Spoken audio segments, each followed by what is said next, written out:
በስመ አብ ወወልድ ወመንፈስ ቅዱስ አሐዱ አምላክ አሜን። የልዑል እግዚአብሔር ቤተሰቦች የእናታችን የቅድስት ድንግል ማርያም የአስራት የበረከት ልጆች እንደዚሁም የሰማያዊ መንገድ ሚዲያ ተከታታዮቻችን እንደምን አላችሁ? ይህ ወደ እናንተ ይዘንላችሁ የምንቀርበው የመንፈሳዊ ትረካ መርሃ ግብራችን ነው። ደጓ ኮከብ በ600 ክፍለ ዘመን ከክርስቶስ ልደት በፊት የተሰራውን ታሪክ ይዘንላችሁ ቀርበናል። ጠይም አሳ መሳይ ባቢሎናውያን ይሁዳውያንን በምርኮ ይዘው ያማሩ የተዋቡ ሕንፃዎችን ያስገነባቸዋል። የበረሃ ገነቶችን ያስተክሏቸዋል። በዚች በሰለጠነች በመጠቀች በስነ ጥበብ በደመቀች የባቢሎን ሀገር ውስጥ ስማቸው ልቆ ክብራቸው ታላቅ ሆነው የሚኖሩ አይሁድም ነበሩ። ከነዚህ መካከልም ኢዮአቄም አንዱ ነው።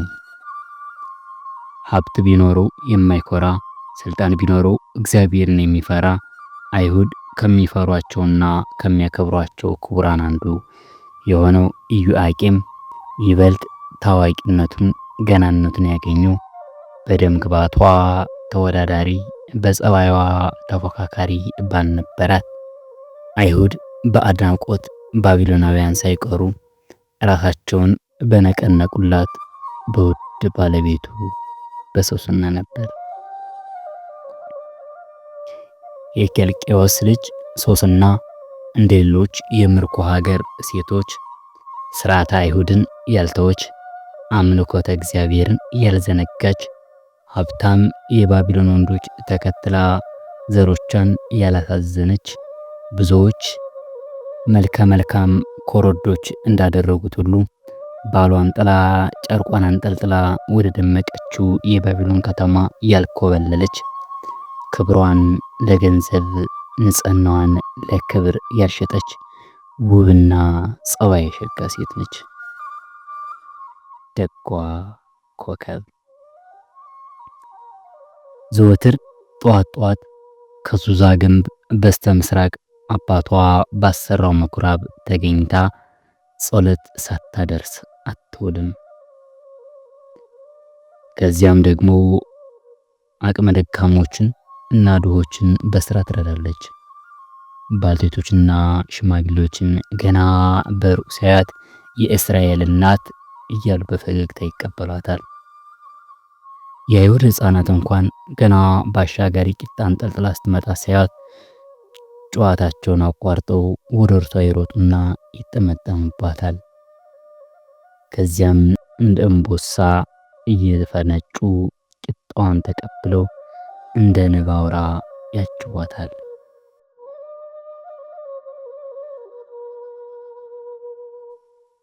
ባቢሎናውያን እንኳን ሳይቀሩ ደጓ ኮከብ ብለው ነው የሚጠሯት።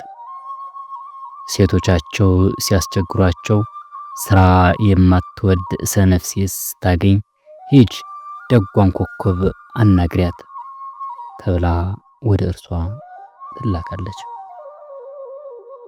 በቤት አያያዟ፣ በልጅ አስተዳደጓ፣ በንጽህናዋ እግዚአብሔር በመፍራቷ የማያደንቅ የሱዛ ግንብ ነዋሪ አልነበረም። ኢዮአቄምም በሚስቱ ኩራት ይሰማዋል። መልካም ሴት ለባሏ ዘውድ ናት አለ ሰለሞን ይላል ራሱ። ሁልጊዜ በየአደባባዩና በየሽምግልናው የሚስቱን መልካም ገድል ሲሰማ ነዋሪዎቹ ኢዮአቄምን ሳይሆን የደጓ ኮከብ ባል ብለው ነው የሚጠሩት። እርሱም ፈገግ እያለ ጎንበስ በማለት የሰላምታ አጸፋን ይሰጣቸዋል።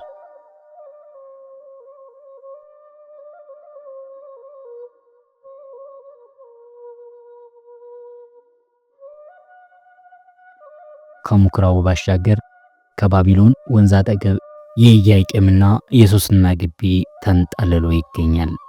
የበረሃ ገነት የመሰለው ግቢ የደካሞችና የችግረኞች ማረፊያ ነው።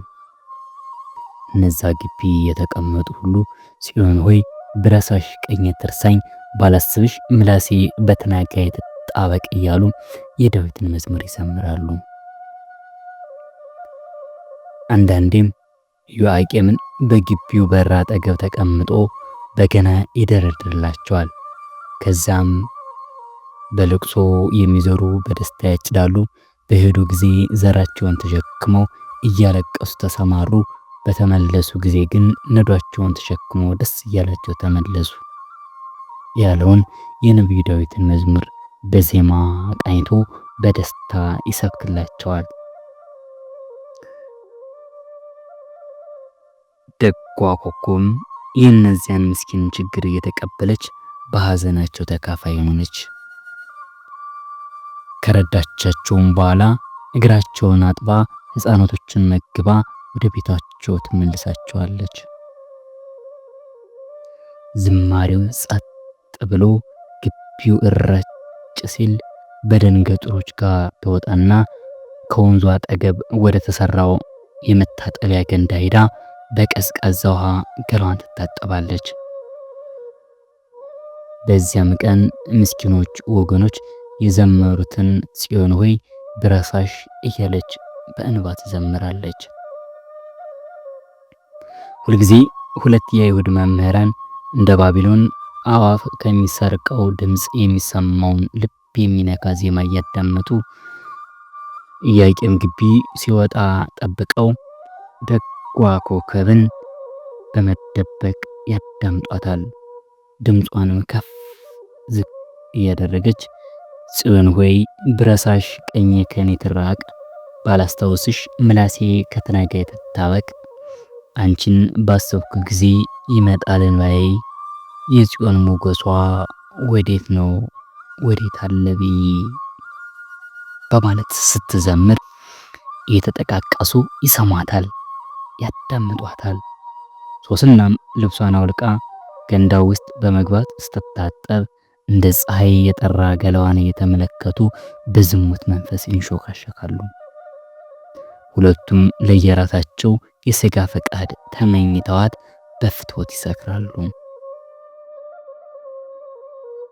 አንድ ቀን ግን ስካራቸው ወደ እብደት ተለውጦ ሶስና እንደ ልማዷ ቂጣዋን ነጋግራ ለአይሁድ ልጆች ወደሚጫወቱበት ቦታ በመሄድ ካበላቻቸው በኋላ በግቢው የተሰበሰቡትን ምስኪናን ችግር ተቀብላ ቆየች።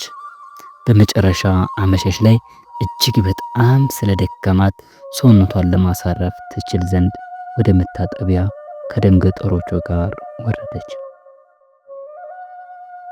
ነገር ግን የመታጠቢያ ዕቃዎቹ ረስታ መምጣት ያወቀችው በኋላ ነበር። ሁለቱ ደንገጠሮች ዕቃቸውን እንዲያመጡ ላከቻቸው። ጽዮን ሆይ ብረሳሽ የሚለው መዝሙር ከገንዳው ጠርዝ ላይ ተቀምጣ እግሮቿን ወደ ውሃው በመንከር ትዘምር ጀመር። ይህ ውበት እንዴት ነው የኢያቄም ብቻ ይሆናል? አለ አንደኛው በልቡ። የለም ለእኛም ሊደርሰን ይገባል አለ ሌላኛው።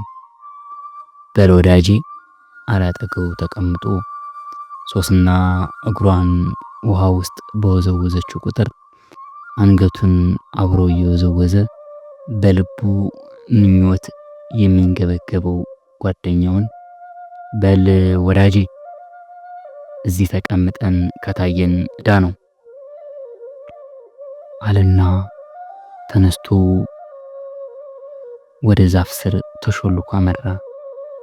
ያኛውም በልቡ በጣም ጥሩ ብቻዬን ያገኘኋት ማለት ነው አለና እውነትህን ነው ወዳጄ ጥሩ ብለሃል ካለው በኋላ በስተግራ ታጥፎ እርሱም ተሾለከ። ያው ጓደኛው የራቀ መሰለውና በሩን ከፍቶ ሊገባ እጀታውን ሲጨብጥ የገዛ ጓደኛውን ከበሩ ጥግ ቆሞ አየው። በእፍረት ተፋጠው ከቆዩ በኋላ በአይነ ጥሻ ተስማምተው ወደ ሶስና ሮጡ። ደንገጠሮቹ የመጡ መስሏት ዘወር ስትል የምታውቃቸው የአይሁድ መምህራን ናቸው። የድንጋጼ መንፈስ እየተነበበባት አፍጥጣ ስትመለከታቸው ዋና ቆንጆዋ ሶስና ዛሬ ከኛ ጋር የደስታ ሌሊት ታሳልፍ ዘንድ ጋብዘንሻል አሏት። ድንጋጤዋ ፊቷን ቲማቲም አስመሰለው። ዝም ብላ አፍጥጣ ትመለከታቸዋለች። አይዞሽ፣ አትፍሪ፣ ይህ ባንቺ የተጀመረ አይደለም፣ ደግሞ ማንንም አያየንም አለ። እጆቿ መንቀጥቀጥ ጀመሩ። ምን ነው ህዝቡን የምታስተምሩ ክቡራን አባቶች፣ ይህን ውርደት ከየት አመጣችሁት? አለቻቸው አራስ ነብር መስላ። ሁለቱም መምህራንም ተፋጠጡ። ያልንሽን የማትፈጽሚ ከሆነ ከጎረምሶቹ ጋር ያዝናት ብለን ነገ በአደባባይ ለፍርድ ትቀርቢያለሽ አለ አንደኛው እጆቹን ወደ እርሷ እያወናጨፈ። በአጥሯ አጠገብ ኮሽታ ተሰማ። ሶስና ፈገግ አለች። ደንገጡሮቹ በመጀመሪያው በር የመጡ መስሏት ነበር። ነገር ግን አንድ ሸለመጥማጥ በዛፎች መካከል ሲያልፍ ታየ። ወዲያው ፈገግታዋ እንደ ደመና ብን ብሎ ጠፋና በቦታው እንዴት ተተካ። ተሸቀች። በተናገሪ ወይ ደስታሽን ከኛ ጋር ወይ ሞትሽን በአደባባይ አሏት። አምላኬ አለች በልቧ። ወደ እግዚአብሔር ጮኸች።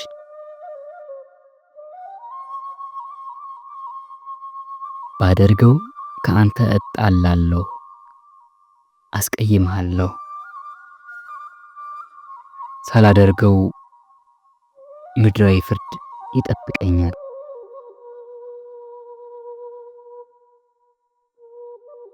ግን አንተን ከማስቀየም ሞትን መርጣለሁ አለች በልቧ።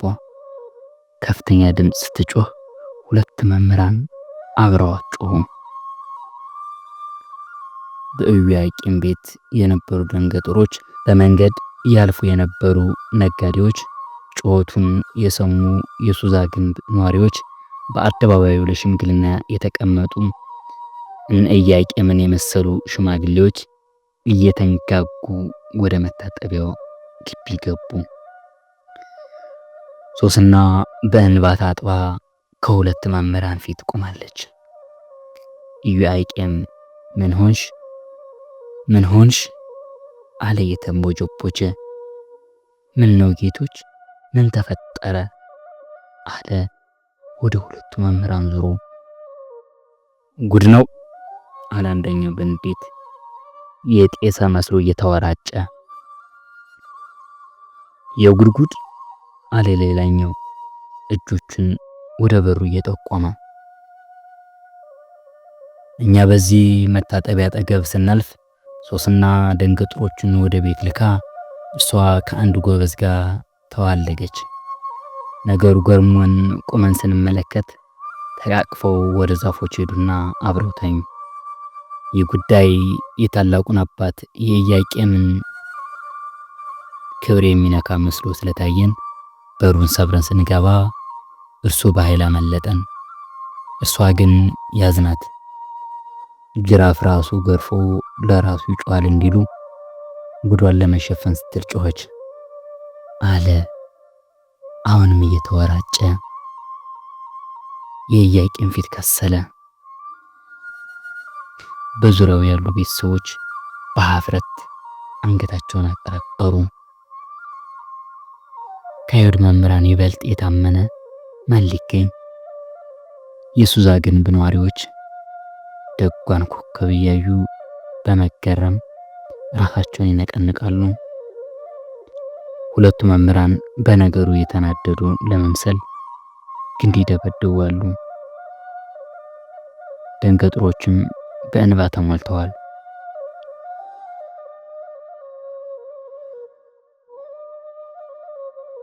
ደጓ ኮከብ ግን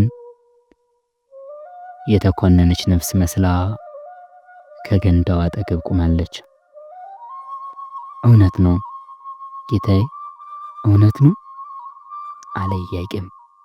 ልቡ የደገኛዋ ሚስቱ ወንጀል መቀበል አቅቶት፣ መቼስ ከእነርሱ ይልቅ የታመነ የት ይገኛል? የሶስና ታላቅ ወንድም በጥፊያ ጮላት። በዚህ ጊዜ ዞረባትና ከገንዳው ውስጥ ወደቀች። ኬልቅዮስም በቦታው ሲደርስ ጎትተው ከገንዳው እያወጧት ነበር። እየደበደቡ እየረገጡ ወደ ኢያቄም ግቢ ይዘዋት ሄዱ። እኒያ ያከብሯት የነበረ የአይሁድ ምራቃቸውን ተፉባት። የእስራኤል ሽማግሌዎች በወፍራም ክንዳቸው ደቆሷት። የገዛ ዘመዶቿ ሳይቀሩ አፈር ነሰነሱባት። ከዚያም በኋላ ከግንድ ጋር ተጣፍራ ታስራ በብር ስትንቀጠቀጥ አደረች። ወደ እውነተኛው አምላክ ግን መጮኻን አላቋረጠችም።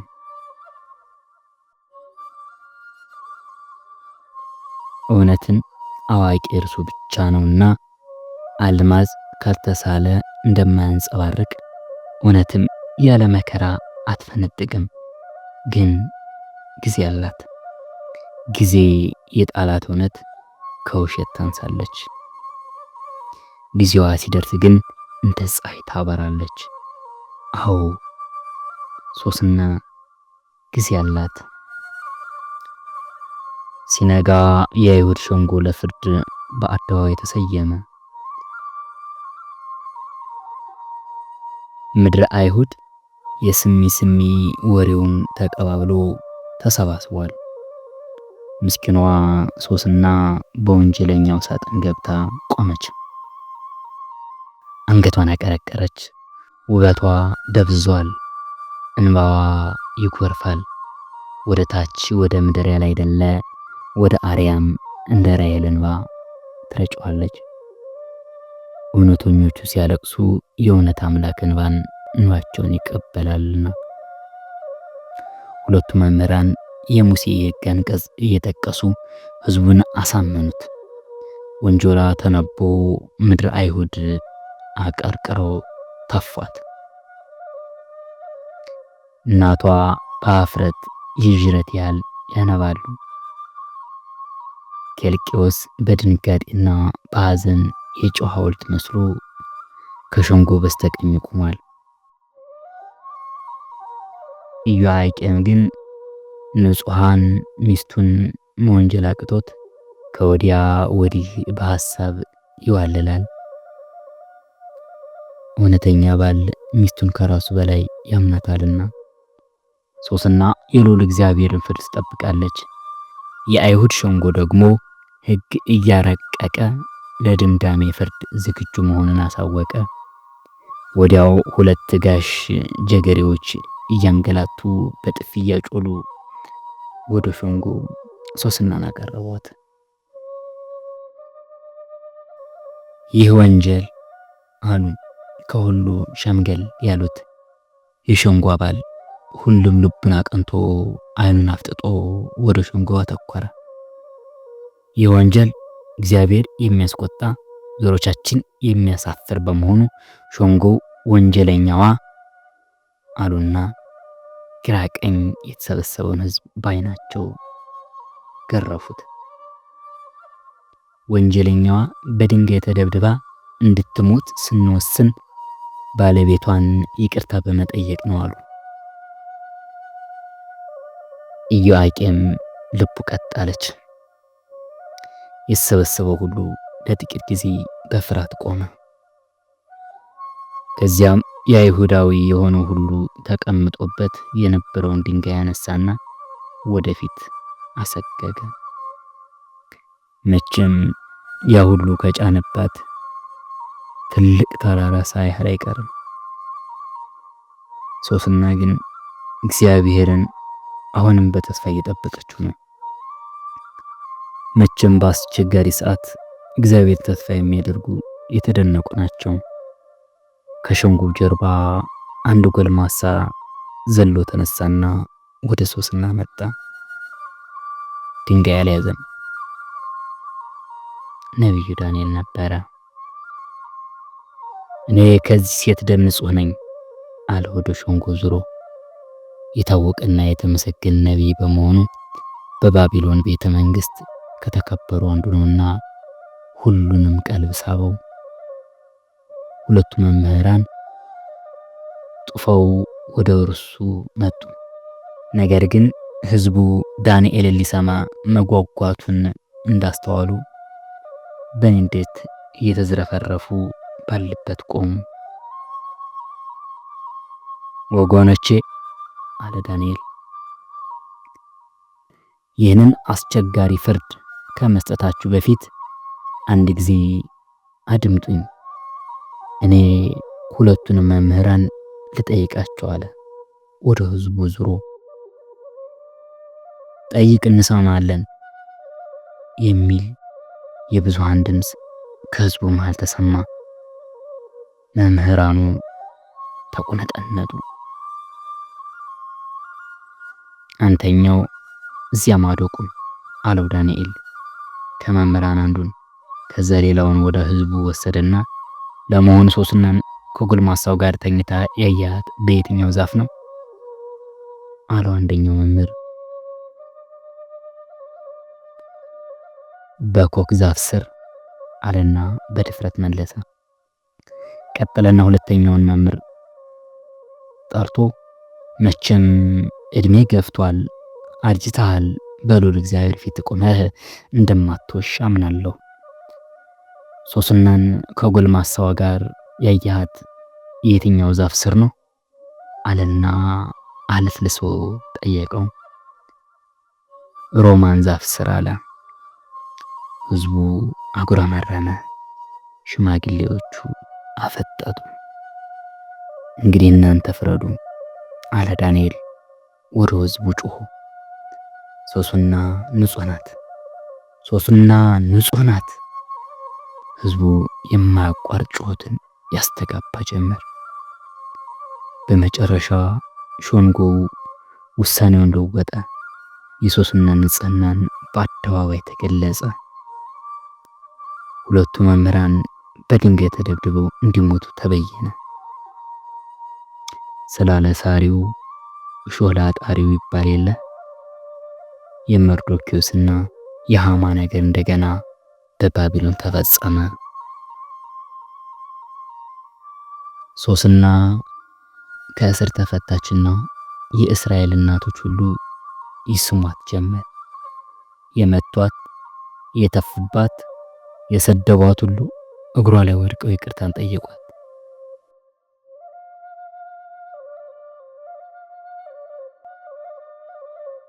እውነተኛው አምላከ ዳንኤልን ልኮ ፍርዱን ሰጠ። የኢዮአቄም ግቢ በደስታ ተመላ። የሚወዳት ደካሞችና ድሆች ሁሉ ለዝማሬ ተሰበሰቡ። ነፍሴ ሆይ እግዚአብሔርን ባርክ የሚለውን የዳዊትን መዝሙር ቀጠለ። በእኔ በእግዚአብሔር ደስ ይለኛል፣ ኃጥአን ከምድር ይጥፉ፣ ነፍሴ ሆይ እግዚአብሔርን ባርኪ እያሉ። ኢዮአቄምም በገናውን ደረደረ። በዚያ ግሩምና አረንጓዴ ግቢ ውስጥ የደስታ ዝማሬ አስተጋባ። ተወዳጆች ወይ እውነትን አያችሁት? እውነተኞችንም እንዲሁ እውነትን የያዙትን ሁሉ የእግዚአብሔር ዓይኖች ያዩዋቸዋል። ስለ እውነት መከራ የሚቀበሉ ሁሉ መከራቸው ለክብር ያበቃቸዋል። እውነትን ያዙ። እውነትን ይዞ መገኘት መከራ አለው። ግን ጸንቶ ንጽህናንና እውነትን ይዞ ስለ እውነት ከመወንጀል ባሻገር የህይወት አክሊልን የሆነ ዋጋ አለው። እውነት የህይወት አክሊል ነው። ግሩም ጽናት፣ ግሩም ትዕግስት፣ ድንቅ አርሞ ግን እውነትን ይዞ እውነተኛ ሆኖ ማን አለ ዛሬ? እውነትን በመዳፍ የምትገኝ እውነት በምላስ ያለች እውነት በልቦና እውነት በልቦናው እውነት በሕይወቱ ያለ እውነት በብዕር ጫፍ የምትገኝ ማን አለ? እውነት ግን ሆነን ንገሩኝ፣ ስበኩኝ፣ አብረን እንኖር ትላለች እውነት። እኔ ግን ባዶ ነኝ። እውነት ከእኔ ርቃ ሳይሆን እኔ ከእውነት ርቄ በሐሰተኛዋ ዓለም ደምቄ ዘወትር ባዶነት ይታየኛል። ተወዳጆች ሆይ የእውነት ሰው እንድንሆን ለእውነት የምንኖር እንዲያደርገን እውነተኛውን አምላክ እንለምን። እንደ ደጓ ኮከብ እንሁን ደጓ ኮከብ። ወስብሐት ለእግዚአብሔር ወለወላዲቱ ድንግል ወለመስቀሉ ክቡር። ይቆየን። ተወዳጆች ሆይ ይህ ሰማያዊ መንገድ ሚዲያ ቻናል እንዲሰፋ ሰብስክራይብ፣ ላይክ፣ ለሌሎች ጓደኞቻችሁ እህት ወንድሞቻችሁ ሸር ማድረጋችሁን አትዘንጉ። ሀሳብ አስተያየታችሁን ኮሜንት ላይ ጻፉልን። ሀገራችን ኢትዮጵያ ሰላም ያደርገልን። በያለንበት እግዚአብሔር አምላክ ሰላም ያድለን። አሜን።